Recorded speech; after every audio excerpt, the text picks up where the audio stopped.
வணக்கம். எல்லாம் நல்லா இருக்கீங்களா? இப்போ ஒரு துவரம்பருப்பு பொடி செய்கிறேன். அது வறுக்க போகிறேன். எப்படின்னு அதை பார்த்து வச்சுக்கோங்க.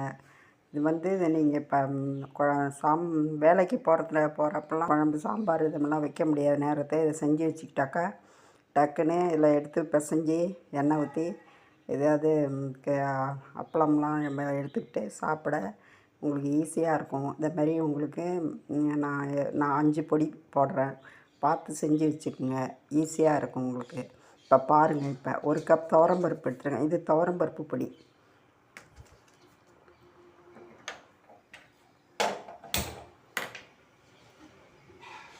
இப்போ ஒரு வாணலி வச்சுருக்கேன் அடுப்பில். இந்த 1 கப் துவரம்பருப்பு போடுறேன்.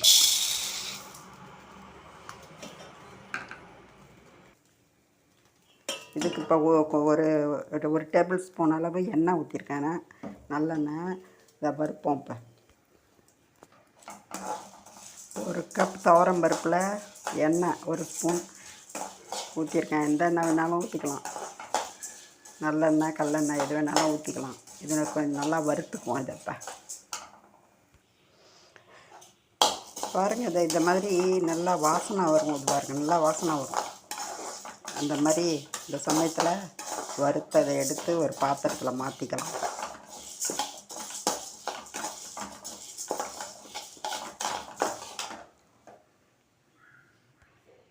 இப்போ அதை பாருங்கள், வறுத்து வச்சுருக்கேன். இப்போ கொஞ்சம் எண்ணெய் ஊற்றிருக்கேன். பெருங்காயம் வறுத்துக்கும்.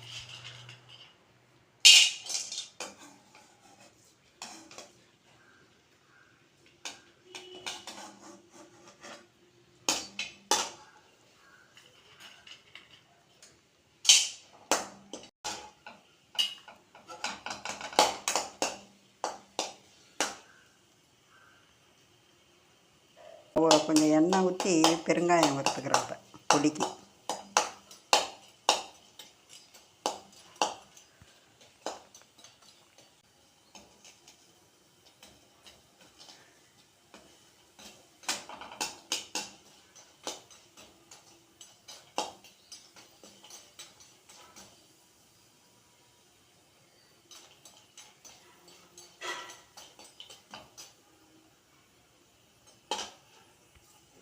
பாருங்கள், அது இப்போ 200 பருப்பு இருக்கும். அதுக்கு இப்போ ஒரு 25 கிராம் பெருங்காயத்தை கட் பண்ணி கட்டி பெருங்காயத்தை வறுத்துக்கிறேன். இதையும் எடுத்து அதிலே போட்டுக்கலாம்.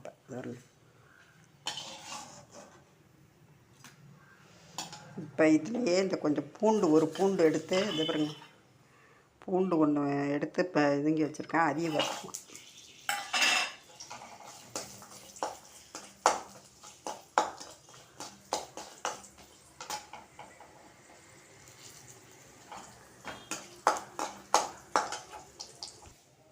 பாருங்கள், இப்போ எண்ணெயில் பூண்டு நல்லா வறுத்துக்கிட்டேன். இதையும் எடுத்து இப்போ அதில் போட்டுக்கலாம். நல்லெண்ணெய் தான் ஊற்றிருக்கணும். இப்போ இதுக்கு ஒரு 20 மிளகா போட்டுக்கலாம்.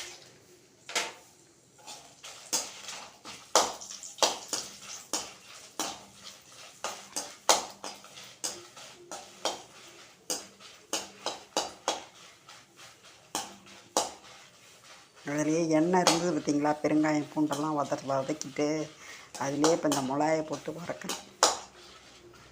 ஒரு 20 மிளகா போட்டிருக்கணும். அதுக்கு 200 துவரம்பருப்புக்கு. இந்த மாதிரி செஞ்சு வச்சுக்கிட்டாக்கா சாதம் குழம்பு இல்லாத சமயத்தில் இதை போட்டு அது எல்லாத்துக்கும் தொட்டுக்கலாம். வேணாலும் இட்லிக்கு தோசைக்கு இவ்வளோ தொட்டுக்கலாம்.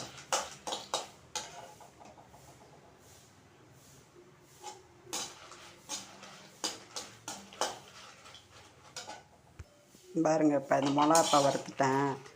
இது எல்லாத்தையும் ஆறணுன்னு போட்டு மிக்சியில் அடித்து உங்களுக்கு உப்பு போட்டு மிக்சியில் போட்டு அடிக்க வேண்டியது. இதுக்கு தேவையான உப்பும் போட்டுறோம். பாருங்கள், இதில்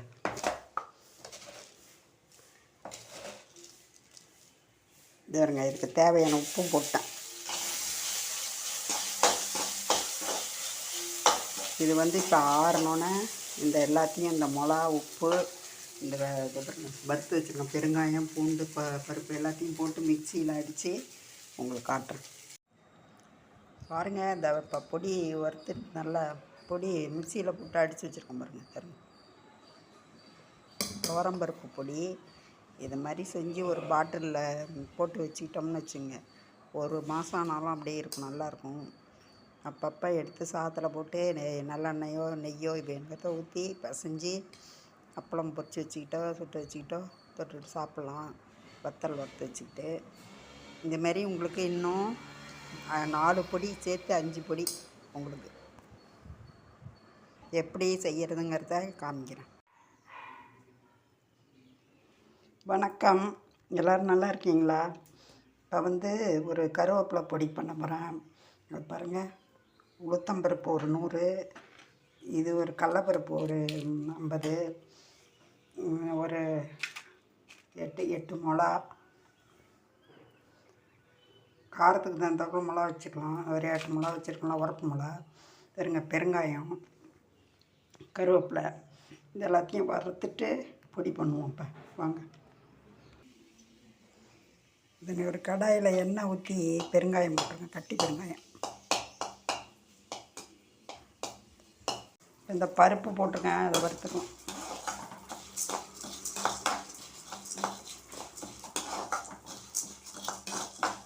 நான் கொஞ்சம் தான் அப்படிங்கிறதுனால ஒன்றா போட்டுக்கிட்டேன், நீங்கள் வேணால் தனித்தனியாக வேணாலும் வறுத்துக்கலாம்.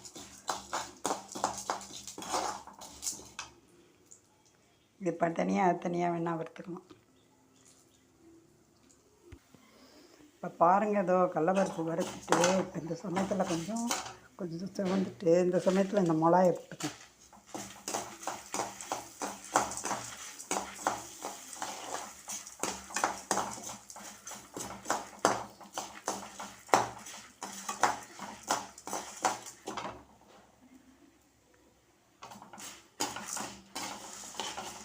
இப்போ இந்த இது கருவேப்பிலை வச்சுருக்கோம் பார்த்தீங்களா, இதுலேயும் இந்த சூட்லேயே போட்டு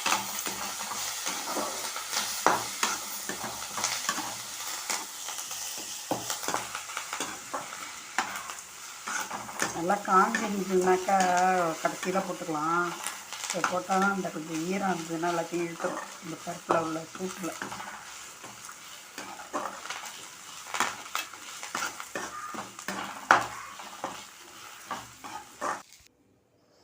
பாருங்கள், இப்போ எல்லாம் போட்டு வறுத்துட்டேன், கருவேப்பிலை எல்லாம் போட்டு நல்லா வறுவிட்டுடுச்சு. இப்போ நல்லா சூடு இருக்குது.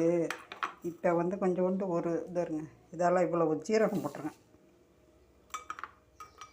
ஒரு அரை இதெல்லாம் சின்ன ஸ்பூனில் மிளகு கொஞ்சம். இந்த சூடு நிறைய இருக்குது. இப்போ ரொம்ப ஜீரகம் வறுத்தாலும் ஒரு மாதிரி இருக்கும், மிளகு ஜீரகம் சூடு இருக்குல்ல அதுலேயே ஆகிடும். சரிங்க, ஒரு 2-3 பூண்டு பல் போடுற மாதிரிங்க. எல்லாத்தையும் போட்டு இப்போ இது ஆறணுன்னு பொடி பண்ணுவோம். தான் கருவேப்பிலை பொடி என் சாதத்தில் போட்டு பெருஞ்சு சாப்பிட்டா நல்லாயிருக்கும், சூப்பராக. சரிங்க, இந்த கருவேப்பிலையெல்லாம் நல்லா வறுபட்டுட்டு மொறுன்னு சரிங்க.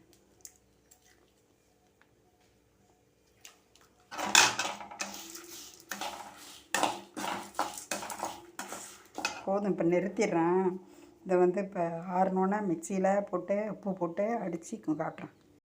இப்போ பொடி பண்ணுறதுக்கு மிக்சியில் போட்டு பொடி பண்ணுவோம். இப்போ இது தேவையான உப்பு போட்டுக்கணும்.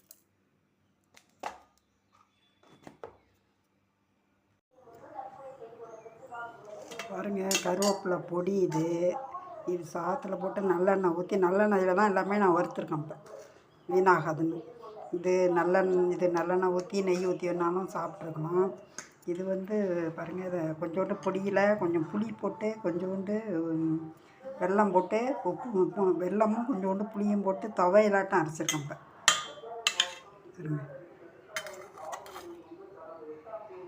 இப்போ இது தயிர் சாதத்துக்கெலாம் தொட்டுட்டு சாப்பிட்லான்னு சொல்லிட்டு துவையலாட்டம் அரைச்சிருக்கேன்.